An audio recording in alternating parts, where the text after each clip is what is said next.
साथियों, राम के नाम पर राजनीति करने वाले बहुत मिले, लेकिन राम के नाम पर उठे सवालों का जवाब देने वाले कितने मिले। साथियों, यही कहानी है और यही सवाल है। बात करते हैं अयोध्या की, एक ऐसा नाम जिसे सुनते ही करोड़ों लोगों की आस्था जुड़ जाती है। यह सिर्फ एक शहर नहीं है, करोड़ों श्रद्धालुओं की भावनाओं का केंद्र है। लेकिन जब उसी आस्था से जुड़े चढ़ावे पर सवाल उठते हैं तो मामला सिर्फ पैसों का नहीं रहता, विश्वास का हो जाता है। और फिर राजनीति शुरू होती है। विपक्ष कहता है कि घोटाला हुआ है, सत्ता कहती है कि पहले जांच होने दीजिए, जनता पूछती है कि सच कौन बताएगा, और लोकतंत्र वह हमेशा की तरह बीच में खड़ा रह जाता है। तो साथियों, एक बात हम कहना चाहेंगे कि चुनाव के समय हर नेता यही कहता है कि राम हमारे हैं, लेकिन जैसे ही जवाबदेही की बारी आती है तो सब कहते हैं कि पहले जांच होने दीजिए, राम तो सबके हैं। अरे भाई, जांच तो होनी ही चाहिए, लेकिन सवाल पूछना कब से अपराध हो गया। अब शिवसेना यानी यूबीटी के नेता संजय राउत ने भाजपा पर बेहद तीखा हमला किया और विवादित तुलना करते हुए आरोप लगाए कि राम मंदिर के चढ़ावे को लूटा गया। यह एक राजनीतिक आरोप है जिसकी जांच हो रही है। सवाल उठा, शोर मचा, टीवी स्टूडियो गर्म हुए, सोशल मीडिया अदालत बन गया।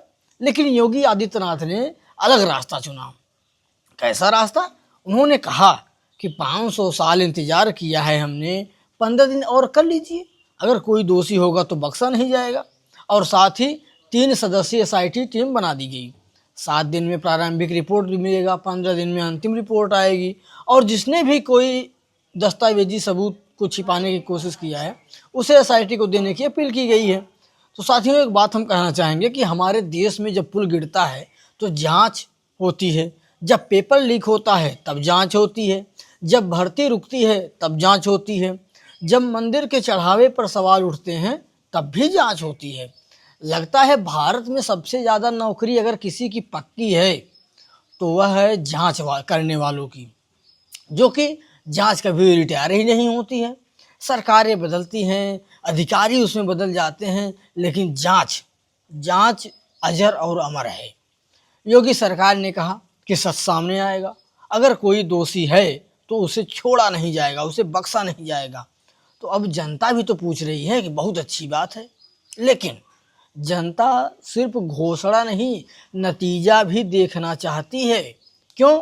क्योंकि घोषणा करने से भरोसा शुरू होता है और कार्रवाई से भरोसा बनता है। साथियों, हम कहना चाहेंगे कि राम के नाम पर वोट मांगना आसान है, राम के नाम पर वोट मांगना आसान है, राम के आदर्शों पर शासन करना कठिन है।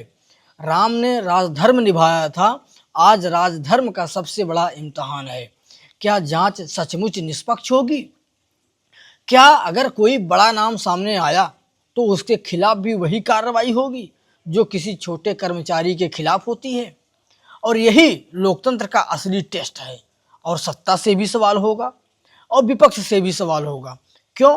क्योंकि अगर विपक्ष के पास सबूत है तो उसे जांच एजेंसी के सामने रखना चाहिए, और अगर सत्ता कहती है कि दोषी नहीं बचेगा तो फिर कार्रवाई भी उतनी ही साफ दिखनी चाहिए। और यही कारण है कि यह विवाद अब सिर्फ राजनीति नहीं रहा है, यह प्रशासन की विश्वसनीयता का भी सवाल बन चुका है साथियों। और एसआईटी ने मंदिर परिसर जाकर के जांच शुरू कर दी, संबंधित वहाँ पर जो जितने लोग थे उनसे पूछताछ की और दस्तावेज की समीक्षा शुरू की। और अब फैसला टीवी डिबेट नहीं करेगी, न सोशल मीडिया करेगा, अब फैसला साक्ष्य करेंगे, सबूत करेंगे। और अगर साक्ष्य कहते हैं कि आरोप गलत थे तो आरोप लगाने वालों को जवाब देना होगा, और अगर साक्ष्य कहते हैं कि कहीं गड़बड़ी हुई है तो जिम्मेदारों को जवाब देना होगा। यही कानून है और यही लोकतंत्र है। और शायद यही राम राज्य की पहली शर्त भी है, न किसी को बिना सबूत दोषी ठहराना और न किसी को सिर्फ पद दे करके बचा लेना। क्योंकि आस्था जितनी पवित्र होती है उससे जुड़ी जवाबदेही भी उतनी ही पवित्र होनी चाहिए। बाकी इतिहास हमेशा याद रखता है किसने नारे लगाए, किसने सच का सामना किया।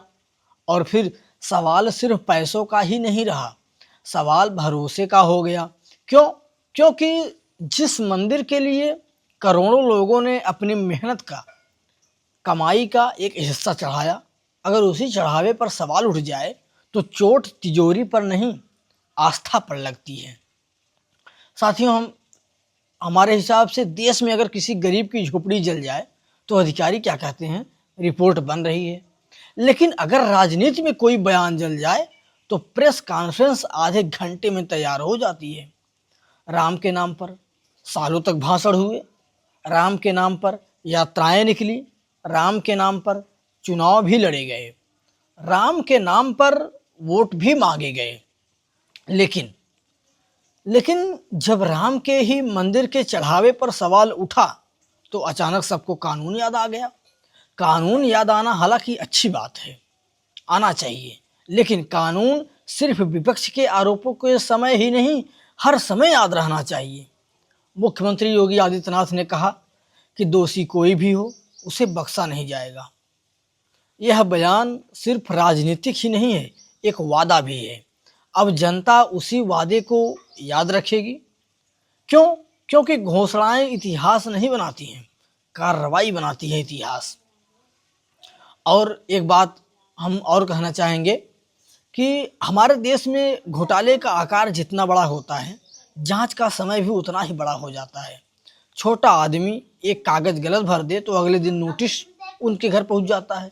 लेकिन बड़े मामलों में पहले समिति बनती है, फिर उप समिति बनती है, फिर विशेष समिति बनाई जाती है और फिर उसके बाद विशेष जांच दल बनाया जाता है। और जनता सोचती रह जाती है कि आखिर सच किस फाइल में छुट्टी मना रहा है।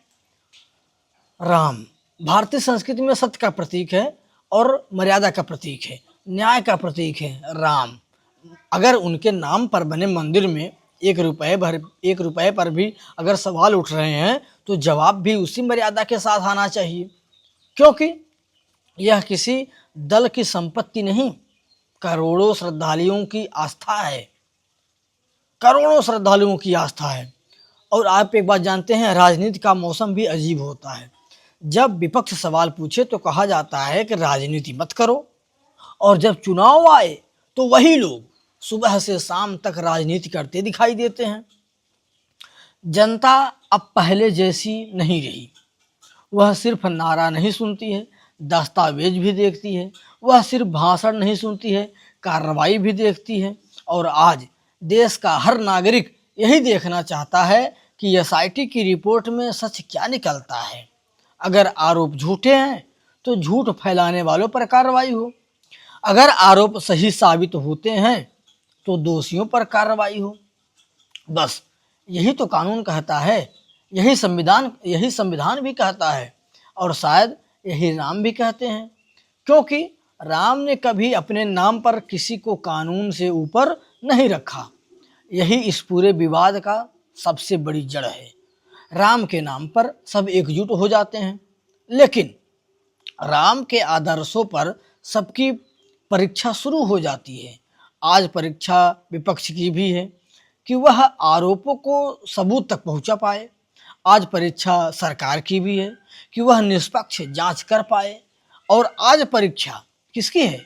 व्यवस्था की, सिस्टम की भी है कि वह जनता का भरोसा बचा पाए। क्योंकि मंदिर पत्थरों से बनते हैं, लेकिन विश्वास किससे बनता है? न्याय से बनता है। और अगर न्याय दिखाई नहीं देगा तो सबसे बड़ा नुकसान किसी सरकार का नहीं बल्कि आस्था का होगा, करोड़ों लोगों के आस्था का।